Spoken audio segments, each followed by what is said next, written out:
느헤미야는 이제 13개의 장으로 구성이 되어 있는데요. 오늘은 이제 바로 13번째 장, 마지막 장을 보도록 하겠습니다.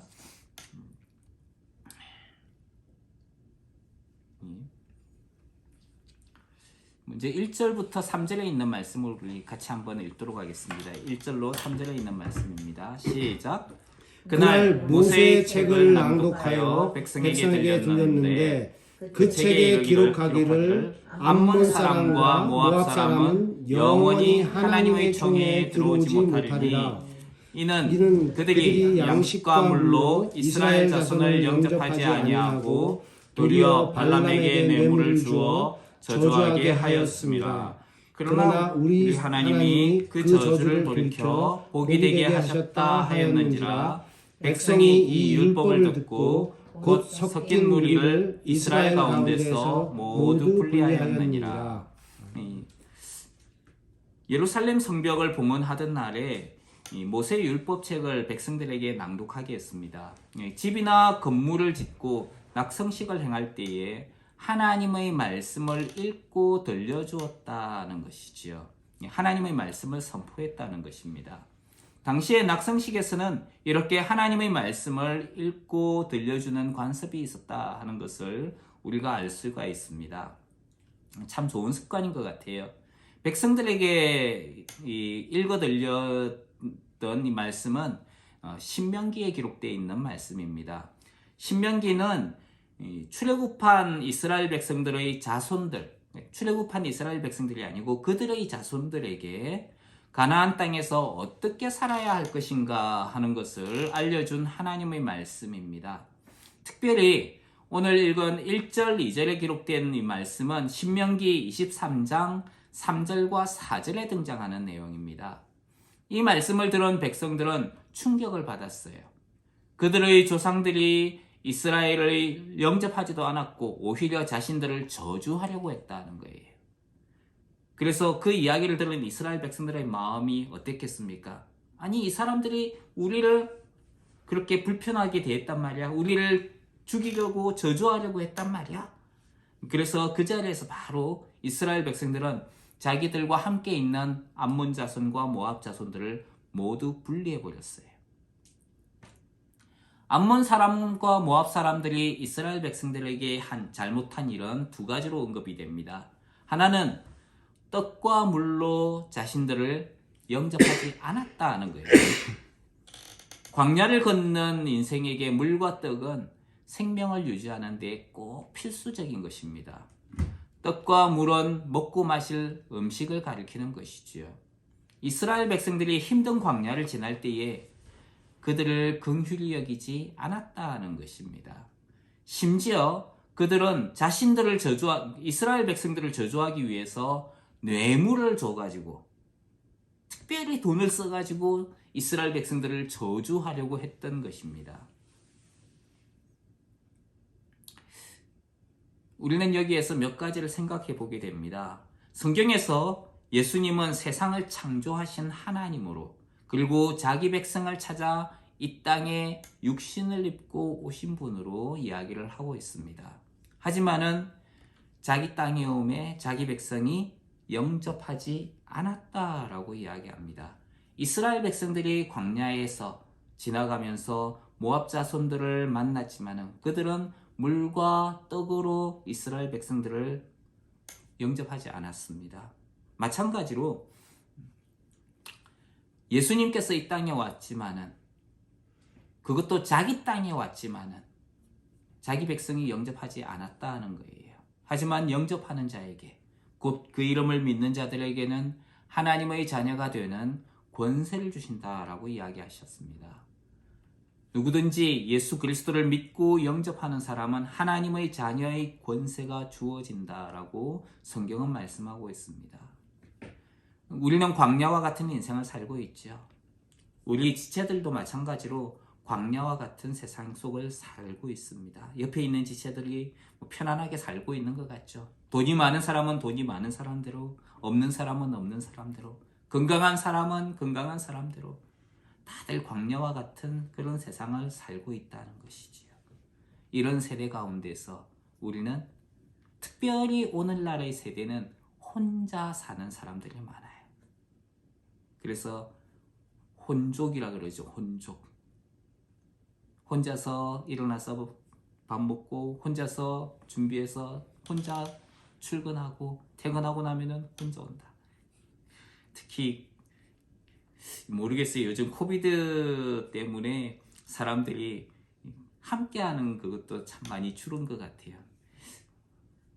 어떤 면에서는 줄은 것 같기도 한데 어떤 면에서는 가족들이 또 집에서 함께 있는 시간도 많아지기도 했는 것 같은데 그럼에도 혼자 사는 사람들이 참 많은 것 같아요. 그러니까 혼자 살면은 외롭고 쓸쓸하다는 거예요. 그래서 문제들이 참 많이 일어나는 것을 보게 됩니다. 교회는 그리고 우리 특별히 예수님을 믿는 사람들은 그렇게 혼자 사는 사람들, 광야와 같은 인생길을 사는 사람들을 돌아보아야 된다는 거예요. 저는 여러분들이 같은 처지에 있는 사람들을 돌아보는 사람들이 되길 바랍니다. 하나님께서는 그것을 우리에게 원하고 계시다는 것을 하나님의 말씀을 통해서 보게 됩니다. 힘들고 어려울 때에 자신만을 생각할 것이 아니라 지체들, 우리 주변에 있는 사람들을 돌보는 사람들이 되어야 된다는 것이죠. 만일 형제나 자매가 헐벗고 일용할 양식이 없는데 너희 중에 누구든지 그에게 이르되 평안히 가라, 더욱게 하라, 배부르게 하며 그 몸에 쓸 것을 주지 아니하면 무슨 소용이 있겠느냐라고 야고보 성경은 말씀합니다. 이것이 행함이 있는 믿음이라는 거예요. 그리고 이것이 곧 살아있는 믿음이라는 거예요. 움직이지 않는다면 그건 죽은 거예요. 행함이 없다면 그건 죽은 믿음이라는 거예요. 믿음이 살아있다면 그것은 움직이고 그리고 표현되게 되어 있다는 것입니다. 그래서 우리는 지체들을 잘 돌보는 사람들이 되어야 됩니다. 저는 여러분들의 주변에 있는 특별히 혼자 사는 지체들을 돌보는 사람들이 되기를 주님 이름으로 축원합니다. 아멘. 또 두 번째로 이 모압 사람들은 돈을 써가지고 다른 사람을 저주하려고 했다는 거예요. 여기에서 우리는 특별히 그리스도인은 다른 지체를 저주하는 사람이 되어서는 안 된다는 것을 보게 됩니다. 예수님을 믿는 사람들은 세상을 축복하는 사람들이어야 돼요. 한 입으로 축복과 저주를 함께 할 수가 없는 거예요. 한 입으로 칭찬과 그리고 그 사람을 비방하는 말을 같이 할 수는 없는 것이죠. 성경은 샘이 한 구멍으로 어찌 단물과 쓴물을 내겠느냐. 내 형제들아 어찌 무화과 나무가 감람 열매를 포도나무가 무화과를 맺겠느냐. 이와 같이 짠물이 단물을 내지 못한다라고 이야기를 합니다. 그래서 우리는 지혜로운 자들이 되어야 됩니다.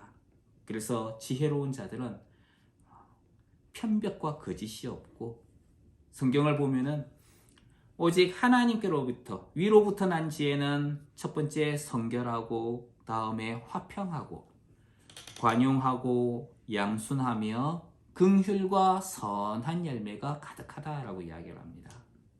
그래서 편벽과 거짓이 없다.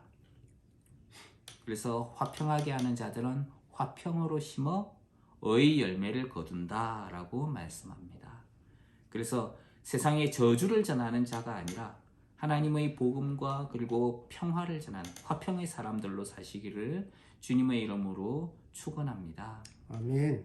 또 우리 성경 말씀을 보면은 모압 자손이 이스라엘을 저주하려고 했는데 하나님이 그것을 뭘로 바꾸셨다? 저주를 돌이켜 복이 되게 하셨다. 여기에서 우리는 하나님이 어떤 분인가 하는 것을 보게 됩니다. 하나님은 어떤 분이라는 거예요? 저주를 돌이켜 복이 되게 하시는 분이다. 그러니까 하나님은 하나님의 자녀들에게 복을 주시는 분이고 악한 것을 돌이켜 좋은 것으로 바꾸어 주시는 분이라는 거예요. 그렇기 때문에 우리가 더 끝까지 하나님을 믿고 의지하고 순종해야 한다는 것을 알 수가 있는 것이지요. 하나님은 저주를 돌이켜 복이 되게 하시는 분이다 하는 거예요. 우리가 이것을 기억했으면 좋겠습니다. 모압 자손들이 그리고 암몬 자손들이 자기들에게 행했던 그 나쁜 짓을 이 사람들이 알았어요. 그들이 우리를 저주하려고 했구나. 우리들에게 좋은 것을 행한 게 아니구나. 이스라엘 백성들은 그런 하나님의 말씀을 듣자 곧바로 암몬 자손과 모압 자손들을 자기들의 무리에서 분리시켜 버립니다. 니네가 그랬단 말이지. 하나님의 말씀을 듣고 바로 지체함이 없이 악한 것들을 자신들에게서 분리시킨 거예요. 하나님이 그들은 영원히 하나님의 총회에 들어오지 못한다라고 했으니까 분리시켜 버린 겁니다. 이것이 하나님의 말씀을 들은 자들의 올바른 반응이에요. 하나님의 말씀을 듣고 나중에 하지. 이것이 아니라 순종하는 것. 이것이 중요하다는 거예요. 회개는 나중에 하지가 아니라 잘못된 것을 깨달았을 때 그 자리에서 바로 하는 거예요. 하나님의 말씀을 듣고 곧 악한 것에서 자신을 깨끗하게 하는 것이 회개에 있어서 아주 중요한 것이라는 거지요. 그래서 백성들은 그렇게 하나님의 말씀을 듣자 바로 반응을 했습니다. 그렇게 믿음의 반응을 보인 것입니다. 네, 우리 4절에 있는 말씀 한번 볼까요? 4절 5절에 있는 말씀 같이 한번 읽겠습니다. 시작. 이전에 우리 하나님의 전의 방을 맡은 제사장 엘리야십이 도비야와 연락이 있었으므로 도비야를 위하여 한 큰 방을 만들었으니 그 방은 원래 소재물과 유향과 그릇과 또 레위 사람들과 노래하는 자들과 문지기들에게 11조로 주는 곡물과 새 포도주와 기름과 또 제사장들에게 주는 거제물을 두는 곳이라. 이때 느헤미야는 예루살렘에 있지 않고 잠시 아닥사스다 왕에게 갔던 때라고 이야기를 합니다. 그리고 아닥사스다 왕에게 갔다가 돌아오니까 엘리야십, 제사장 엘리야십이 그런 일을 행했다는 거예요. 이 엘리야십은 뭐 하는 사람이라고요? 제사장인데 하나님의 전을 그 전에 있는 그 방을 맡은 제사장이다. 일종의 하나님의 전의 숙소 관리자라는 거예요. 근데 이 제사장이 뭐 했어요?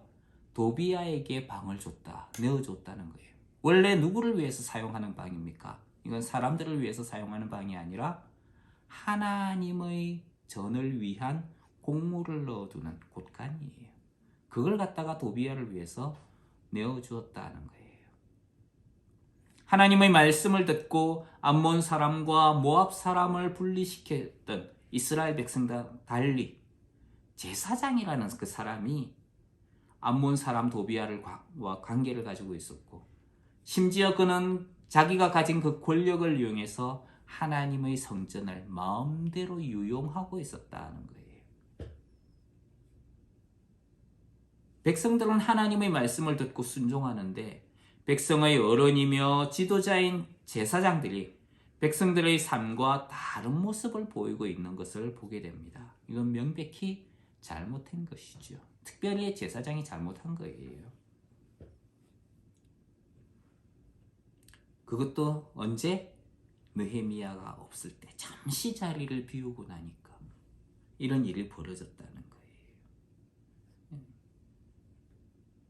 여기에서 지도자가 얼마나 중요한가 하는 것을 알 수 있습니다. 그리고 잠시 자리를 비웠는데 인간이 특별히 지도자라는 사람, 그 종교 지도자라는 사람이 제대로 살지 못했다는 것을 볼 수 있습니다. 느헤미야가 이 사실을 알고 제사장의 그 행동에 대해서 아주 크게 근심하였다. 어쩌면 아주 크게 화를 내었다라고 표현할 수 있을 것 같아요. 그래서 그 방에 들어가가지고 도비야의 방에 있던 그 물건들을 모두 다 내던지고 정결하게 한 후에 다시 제물을 갖다 놨습니다. 오늘날 교회 지도자들이 하나님의 말씀을 무시하면서 사는 모습을 많이 볼 수 있는 것 같아요. 백성들은 하나님의 말씀을 지키고 살기 위해서 노력하는데 교회 지도자들은 하나님의 말씀을 무시하고 오히려 경제적으로나 또 성적으로 타락한 모습을 많이 보게 되는 것 같습니다. 특별히 이제 뭐 선진국이라고 하는 사람들, 그 땅에 있는 그 교회들의 가운데 이런 모습들을 많이 볼 수가 있는 것 같아요. 예수님께서 예루살렘 성전에 들어가셨을 때 성전에서 장사하는 사람들을 보셨습니다. 어떻게 하셨어요? 그들은 하나님의 말씀을 빙자해서 장사를 하고 있었어요. 멀리서 오는 사람들을 위해서 그들은 돈만 가지고 오고 예루살렘 주변에서 재물을 사서 하나님께 드려도 된다. 이 하나님의 말씀을 빙자해 가지고 그들은 성전에서 장사를 하고 있었다는 거예요. 예수님은 그들을 성전에서 내어 쫓으셨어요. 성전을 청소하셨습니다. 그때 주님은 사람들에게 이것을 여기서 가져가라. 내 아버지의 집으로 장사하는 집을 만들지 말라. 이렇게 이야기하셨습니다. 이것이 주님의 성전을 사모하는 열심이었다라고 이야기합니다. 느헤미야가 바로 이와 같은 마음을 가졌던 걸 알 수가 있는 것이죠. 오늘날 우리도 마찬가지로 하나님의 성전을 장사하는 곳으로 만들면 안 된다는 것을 알 수 있습니다. 하나님의 성전이 무엇입니까? 하나님의 성전은 하나님의 영이 거하시는 곳이 하나님의 성전이에요. 하나님의 영이 어디에 거하십니까? 우리 안에 거하시죠. 우리가 하나님의 성전이라는 거예요. 그럼 이 성전을 가지고 장사를 해서는 된다, 안 된다? 안 되는 거예요. 그래서 우리의 몸은 우리의 것이 아니라 값으로 주고 사신 것이 되었으니 나를 위해서가 아닌 하나님을 위해서 사용해야 된다.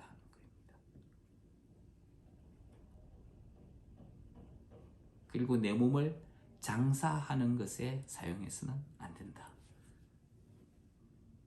그 구약 성경에 보면은 이제 창녀라고 하는 거 있죠.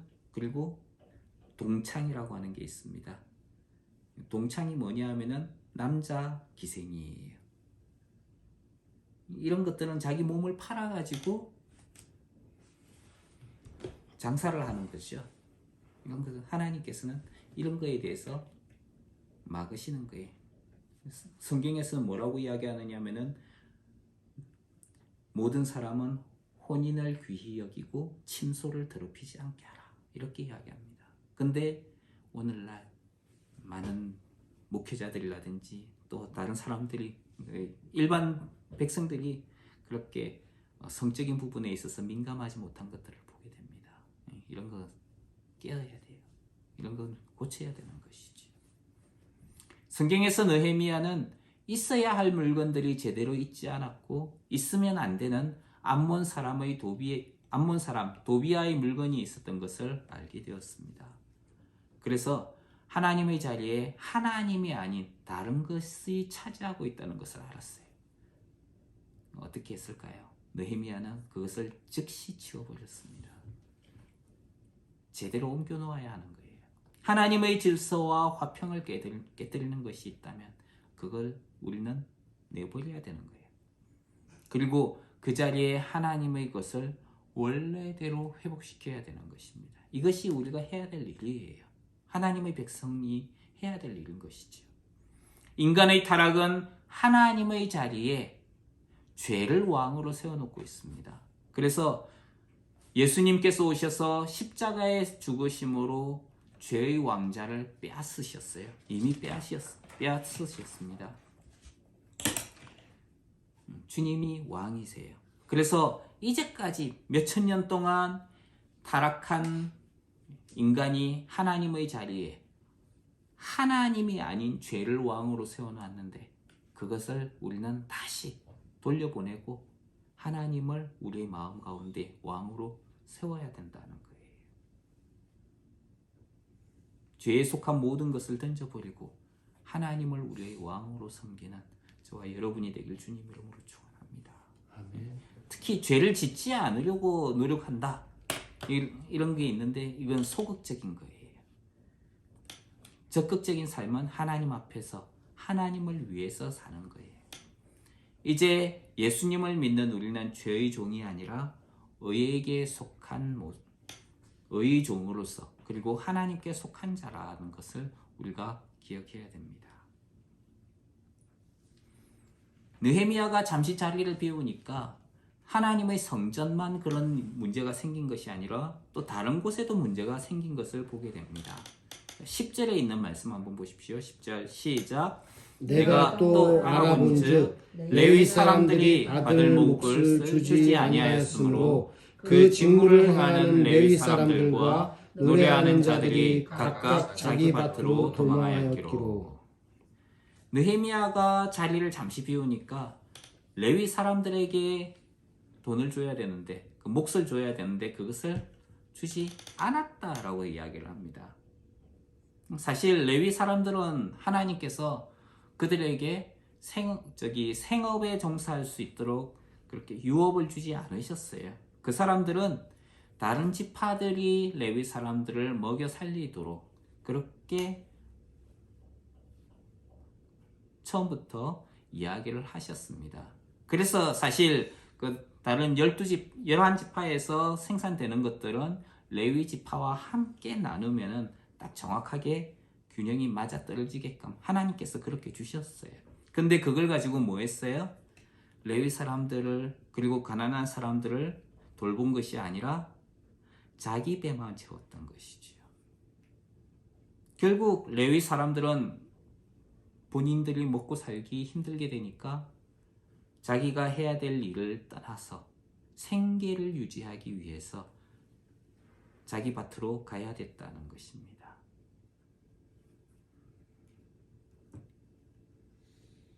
오늘날 하나님의 일을 하는 사역자들에 대한 연보여도 마찬가지예요. 어떤 사람들은 오늘날 한국 평균 임금이 얼마라 그랬죠? 한 200만 원 되나요? 기본소득만 200만 원이죠. 88세대도 있고 그런다고는 했지만은 그런데 그것도 안 되게 주는 교회들이 있어요. 교회들 가운데 그리스도인이라고 하면서 무조건 헌신을 요구하는 거예요. 로마서 성경에서는 가난한 자들과 사역자들과 선교를 위한 연보에 대해서 특별히 세 가지를 이야기를 합니다. 레위인과 같은 이들은 하나님께서 다른 일 말고 오직 하나님의 일에만 집중하도록 하라라고 해서 특별하게 부르신 자들이지요. 그래서 하나님은 다른 지파의 형제들에게 그들을 돌보아 주라고 명령하셨습니다. 그런데 그 하나님의 의도를 알지 못하고 자기 배만 채우려고 했다는 것이 문제라는 것이죠. 왜 내가 가진 돈과 재물을 레위 사람들을 위해서 보살펴야 한다는 말인가? 왜 그들에게 돈을 줘야 된다는 말인가? 이게 내 건데 라는 생각을 가지고 있기 때문에 그런 거예요. 하나님이 그들을 공개하라고 하나님이 나에게 주신 건데 그런 생각을 하지 않는 거예요. 내 거다 하는 거예요. 내 돈을 가지고 저 사람들이 먹고 마신다. 아니에요. 하나님께서 나에게 주신 재물에 대해서 오해하는 거예요. 그래서 우리가 가진 재물을 하나님의 의도대로 지혜롭게 사용하는 사람들이 되어야 됩니다. 그래서 이런 사람을 뭐라고 이야기를 하느냐 하면은 청지기라고 이야기를 하죠. 청지기는 주인의 소유를 관리하는 사람이에요. 하나님께서 우리에게 주신 재물을 하나님의 뜻에 맞게끔 관리를 하는 사건이라는 것을 우리가 기억해야 됩니다. 그러니까 이 재물은 누구 거다?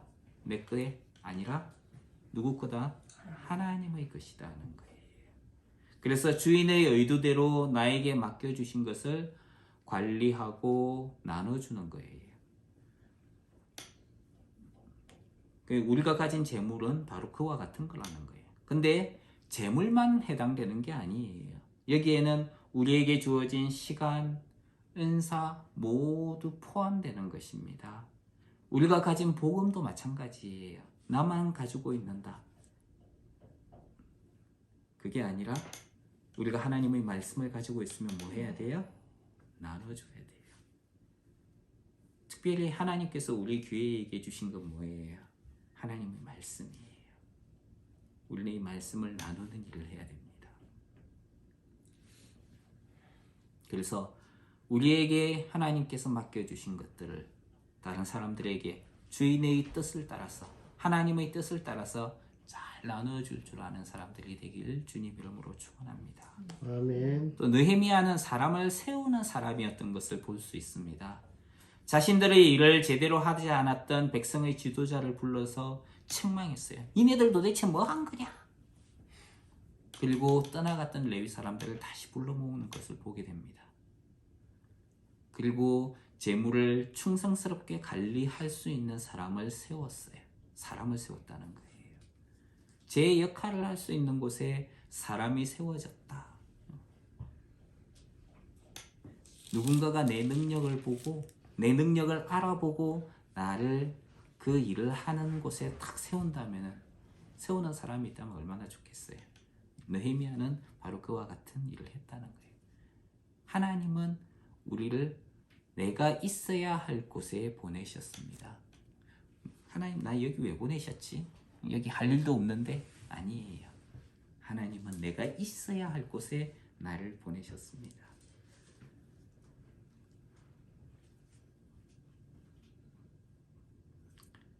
그래서 내가 있는 곳에서 정말 하나님께서 무엇을 원하시는지를 우리가 잘 깨달았으면 좋겠어요.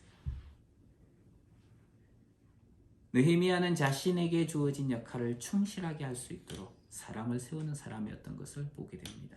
성경에서도, 신약 성경에서도 사람들을 세우는 사람들을 많이 보게 돼요. 특히 우리가 유명한 사람은 바나바라는 사람이 있지요. 사도들이 그를 권위자라고 불렀습니다. 원래 이름은 요셉인데 그를 불러다가 별명을 줬어요. 바나바, 권위자다. 권면하고 위로하는 자다. 그래서 권위라고 이야기합니다. 사람을 하나님 앞에 세우는 것은 권력이나 물질이 아니라 무엇을 통해서다? 권면과 위로를 통해서, 하나님의 말씀을 통한 권면과 위로를 통해서 하나님의 사람이 세워진다는 것이지요. 그런 사람을 성경은 선지자라고 부릅니다. 여러분들이 하나님의 말씀을 가지고 다른 사람들을 권면하고 위로하고 그래서 하나님 앞에 세운다면 그것이 바로 여러분들이 선지자의 일을 하는 거예요. 하나님의 일을 하는 사람들을 하는 거죠. 느헤미야가 이 일을 할 때에는 기도하면서 했다는 것을 알 수 있습니다. 그가 한 일은 하나님의 전과 하나님의 전에서 행해지는 직무를 위해서 했습니다. 느헤미야는 그런 일을 한 자신을 하나님 앞에 기억해 달라고 간구하는 것을 보게 됩니다. 이것은 단순히 하나님, 내가 하나님을 위해서 착한 일을 했으니까 나 좀 봐주세요. 하나님이 나에게, 내가 하나님 때문에 좋은 일을, 하나님을 위해서 좋은 일을 했는데 하나님이 나한테 좋은 것으로 갚아주셔야 되는 거 아니에요? 이렇게 하는 거하고는 다른 거예요. 그건 잘못된 거예요. 왜냐하면 하나님 앞에서는 나의 의를 주장할 수 없기 때문에. 우리는 오직 하나님의 은혜를 구할 뿐입니다. 느헤미야는 자기의 의를 주장한 것이 아니라 하나님을 위하여 한 일에 대한 자신을 기억해달라며 하나님의 은혜를 간구한 것이지요. 하나님 앞에서 자기가 했던 일들이 없어지지 않게 해달라고 간구합니다. 그는 자신이 레위 사람들을 세우고 직무를 할 수 있도록 했더라도 인간의 죄악된 본성이 하나님의 일을 방해하는 것을 경험하게 되었습니다. 그래서 그런 죄악된 본성들이 하나님의 일을 하는 데 방해가 되지 않게 해달라고 하나님의 긍휼을 구했던 것이지요. 우리는 하나님을 위해서 행했던 선배들의 수고가 헛되이 사라지는 것을 목도할 수가 있습니다. 우리 유럽에 있는 교회들이 그랬고요. 또 선교사들의 삶 가운데에서도 그런 것들을 볼 수가 있습니다. 사역지에서 몇십 년을 수고하고 평생을 노력했는데 사람들의 욕심과 죄악으로 인해서 그 모든 수고가 한순간에 물거품으로 사라져 버리는 거예요. 사역자가 평생을 수고한 그 수고가 하나님 앞에서 의미 없이 되는 것들을 보게 됩니다. 얼마나 불쌍하겠어요. 평생을 했는데 거둔 게 아무것도 없다. 그런 사실을 볼 때에 얼마나 좌절하고 낙담이 되는지 알 수 없습니다. 하나님을 위해 한 수고가 헛된 대로 돌아가고 의미가 없다면 그 이후의 세대는 좌절 가운데서 하나님의 소망을 바라볼 수 없게 될 거예요. 그래서 우리가 정말 하고 있는 것이 하나님 앞에서 의미 없는 것이 아니라 의미가 있는 일이 되기를 주님 이름으로 축원합니다. 아멘. 돈을 많이 모으고 버는 것 중요한 것이 아니고 하나님 앞에서 의미가 있는 일, 하나님 나를 거기에 사용해 주십시오. 그렇게 여러분들이 쓰임 받기를 주님 이름으로 축원합니다. 아멘.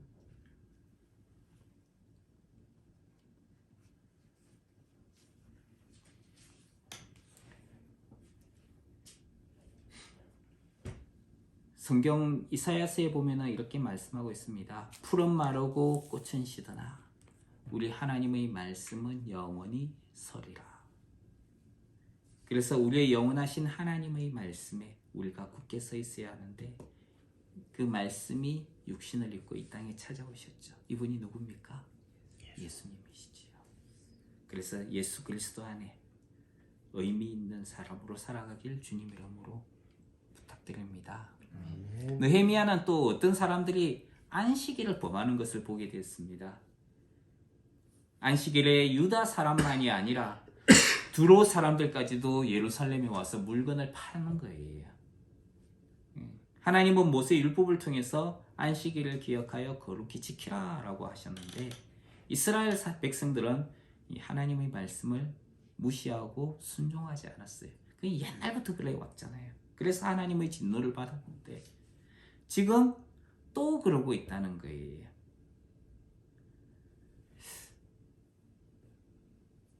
어쩌면 바벨론에서 70년이라는 시간은 백성들이 하나님을 잃어버리기에 충분한 시간이었을 수도 있습니다. 바벨론에서는 안식일 그런 거 생각 안 하고 살았을 수도 있어요.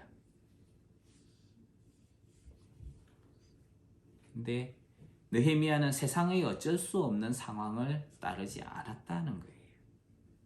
세상은 어쩔 수 없는 상황이다 라면서 하나님의 말씀을 지키는 것과 세상의 일을 따르는 것 사이에서 핑계와 변명거리를 찾습니다. 오늘날도 마찬가지예요. 세상이 그렇게 가는데 너 혼자 예수님 믿는다고 네가 예수님 믿는다고 별나게 행동해봐라. 그게 너한테 유익이 되겠느냐?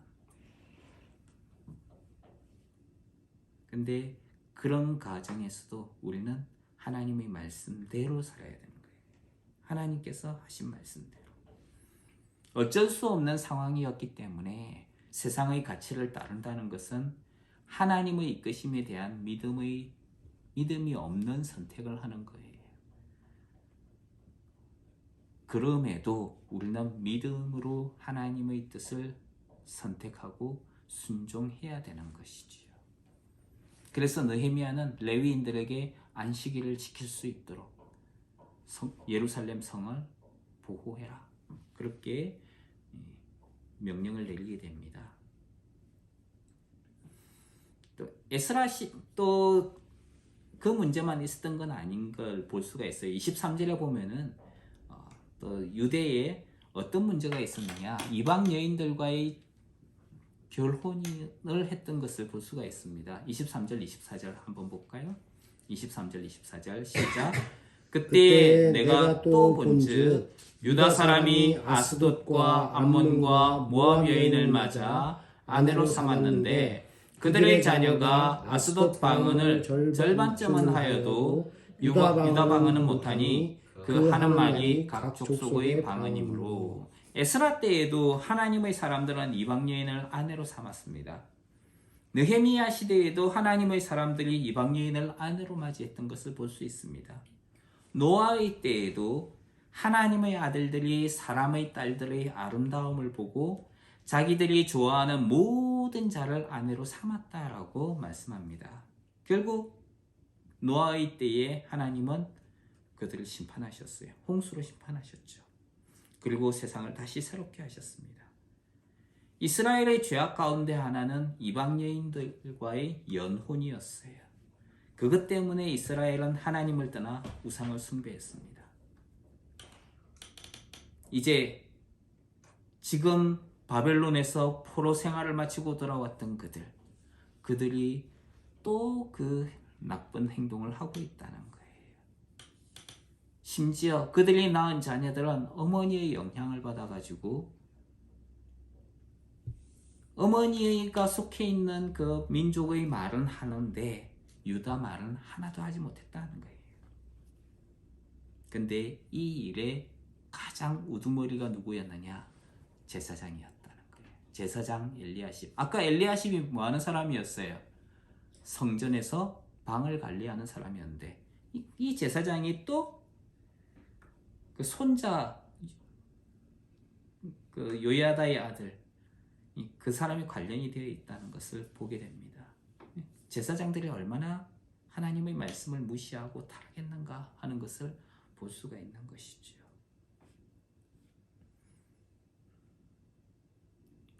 제가 성경 공부하다가 질문을 했습니다. 여러분들 우리 청년들 누구랑 결혼해야 됩니까? 우리 교인 중에 니키타라고 하는 현지 꼬마이가 하나 있어요. 니키타 누구랑 결혼해야 돼? 그랬더니 딱 대답을 뭐라 그랬느냐 하면 여자와 해야 됩니다. 그렇게 이야기를 하는 거예요. 그래 그것도 감사한 일이지. 남자랑 결혼 안 한다는 게 얼마나 감사한 일인지. 네, 예수님을 믿는 사람이랑 해야 된다. 믿음 안에서 우리가 한 가정을 이루는 것이 얼마나 중요한가, 그것을 우리가 기억해야 되는 거예요. 그래서 우리는 우리 자녀들이 믿음 안에서 배우자를 만나고 결혼했으면 좋겠습니다. 아멘. 느헤미야는 제사장이 직분을 더럽히고 하나님의 언약을 어긴 것에 대해서 그렇게 좋아하지 않았어요. 거룩하신 하나님의 직분을 맡은 자들이 하나님의 일에 열심이 아니었다는 거예요. 오히려 제사장이 아닌 느헤미야가 더 하나님을 향한 열심이 있었다는 것을 보게 됩니다. 하나님은 하나님의 사람으로 우리가 이것이 얼마나 무서운 것인가 하는 것을 기억해야 됩니다. 세상 사람들이 하나님을 향해서 하나님의 사람들인 그리스도인들이 자기가 맡은 소금과 빛의 역할을 제대로 수행하지 않았다고 하나님을 향하여서 호소할 수도 있기 때문에 하나님은 에스라와 느헤미야를 통해서 포로에서 돌아온 이스라엘 백성들의 삶에 대해서 이야기를 들려주고 있습니다. 하나님은 인간의 어떠함과 상관없이 인간이 죄를 지었든지 아니든지 하나님은 자기 언약을 지키셨습니다. 그래서 자기 백성이 포로에서 돌아오도록 긍휼을 베풀어 주셨어요. 하지만 돌아온 이스라엘 백성들은 유다와 예루살렘으로 왔지만은 바벨론이라는 곳에서 하나님이 주신 땅이라는 곳으로 장소는 바뀌었지만은 그들의 삶에는 변화가 없었다는 것을 에스라와 느헤미야 성경을 통해서 보게 됩니다. 느헤미야는 비참한 유다와 예루살렘의 형편을 듣고 예루살렘을 재건해야겠다, 그런 마음을 가지고 예루살렘으로 왔어요. 그래서 예루살렘을 재건하고 백성들의 영적인 개혁을 주도하였습니다. 하지만은 그것도 자기가 있을 때뿐이었다는 것을 알게 됩니다. 내가 없으면은 이 사람들이 다시 돌아가겠구나. 소망이 없는 거예요. 어떻게 하면 좋을까요? 그래서 느헤미야는 자신이 행했던 그 개혁이 헛된 대로 돌아가지 않도록 자기가 했던 개혁이 중요한 것이 아니라 하나님이 원하시는 삶으로 살지 못하는 이 백성들, 그게 참 안타까웠던 것이지요. 이 사람들이 하나님의 말씀에서 떠나서 다른 곳으로 가지 않도록 그것을 위해서 느헤미야는 기도했던 것입니다. 그런데 이후에 보면은, 느헤미야 이후에 보면은 이 사람들의 삶은 정말 하나님을 모르고 사는 사람들과 같은 그런 형편에 놓이게 됩니다. 결국에 하나님께서는 이 일을 지나서 약 400년이라는 시간 동안 침묵하게 됩니다. 이스라엘 백성들을 향하여서. 그게 침묵기예요. 사람들이 했던 모든 개혁이 실패로 돌아가는 것을 보게 됩니다. 과연 하나님은 실패하셨는가? 근데 우리는 오히려 이 에스라와 느헤미야를 통해서 실패하신 하나님이 아니라 세상을 의지하고 기대하는 것이 아니라 하나님이 주실 것을 바라도록 하시는 하나님의 의도를 보게 됩니다. 그것이 무엇입니까? 그것이 예수 그리스도를 통하여서 이루어지게 될 하나님 나라라는 거죠. 이스라엘 백성들을 통해서 이루어질 나라가 아니라 하나님께서 직접 세우시고 만들어 가실, 이끌어 가실 하나님 나라를 더 소망하게 되는 것을 에스라와 느헤미야의 개혁을 통해서 보게 되는 것입니다. 그래서 하나님의 은혜를 기대하고 궁극적으로 자기 백성을 회복하시기 위해 이 땅에 오실 하나님이신 예수 그리스도를 더 소망하게 되는 것이지요. 세상이 우리를 누구로 보든지 어떻게 보든지 그것이 중요한 것이 아니라 하나님의 사람으로서 하나님의 편에서 하나님의 관점으로 우리가 우리 자신을 바라보고 세상을 바라보고 지체들을 바라보고 그리고 예수 그리스도를 바라보며 믿음으로 살아가는 하나님의 사람들이 되기를 주님 이름으로 축원합니다. 아멘. 기도하겠습니다. 하나님, 이 땅에는 많은 일들이 있습니다. 그러나 우리가 그런 것들을 바라보면서 소망을 가지지 않게 하시고 하나님께서 주실 그 유업과 소망을 바라보며 우리에게 맡겨주신 것들을 넉넉하게 잘 감당하며 살아가게 하여 주시옵소서. 아멘. 그래서 예수 그리스도를 바라보며 믿음으로 살아가는 하나님의 사람들 되게 하여 주시옵소서. 아멘. 예수님 귀하신 이름으로 기도합니다. 아멘. 아멘.